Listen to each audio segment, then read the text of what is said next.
Hi, hello mga guys. Good morning. Welcome back to my channel. So sa araw na ito, mga guys, magkakaroon tayo ng video tutorial kung saan magkakaroon tayo ng kaalaman tungkol sa mga bagong bili nating laptop o PC. So bilang isang vlogger, mahalaga sa atin o isang guro o estudyante na bago pa lang o nangangapa pa lang tayo sa ating laptop, ito ay para lamang sa mga beginner mga guys. So, ang gagawin po natin ay mag-install tayo ng application na kung paano ang ating application ay magpa-pop up sa ating dito guys, sa ating screen. So, magdadagdag tayo ng mga icons. Okay, kung ready na kayo mga guys, samahan nyo ako sa aking step by step tutorial kung saan may matutunan kayo. So, ang una po natin gagawin ngayon ay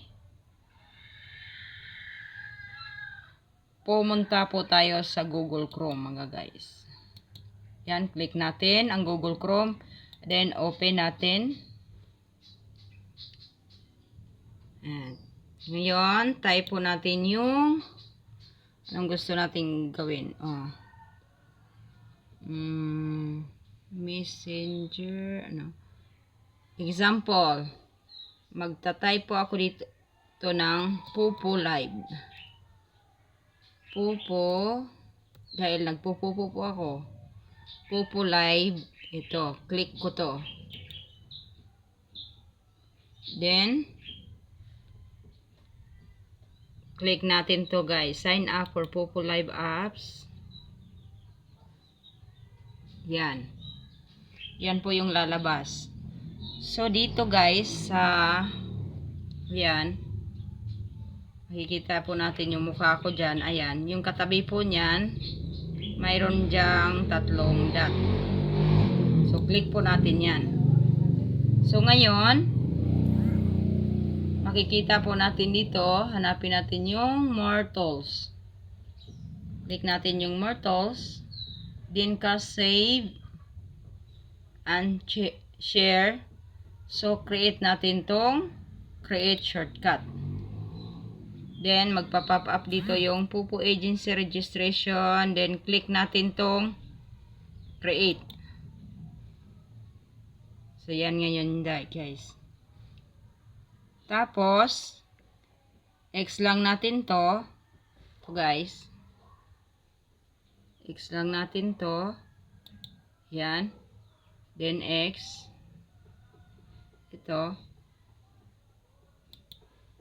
Ngayon, nandito na po yung ating Pupo Agency Live. So, ayan po guys. Madali lang po natin gawin yan. So, yan. Makikita natin ngayon ang ating Pupo Live. So, meron na tayo ngayong Pupo Live.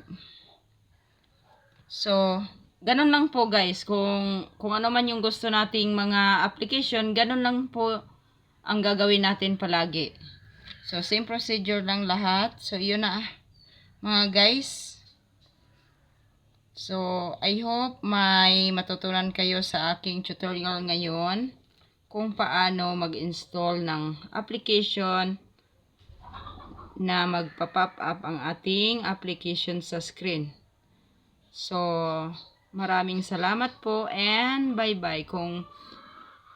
Okay, anyway, don't forget to click and subscribe para po sa bago kong i-upload na video. Okay, bye-bye and God bless everyone.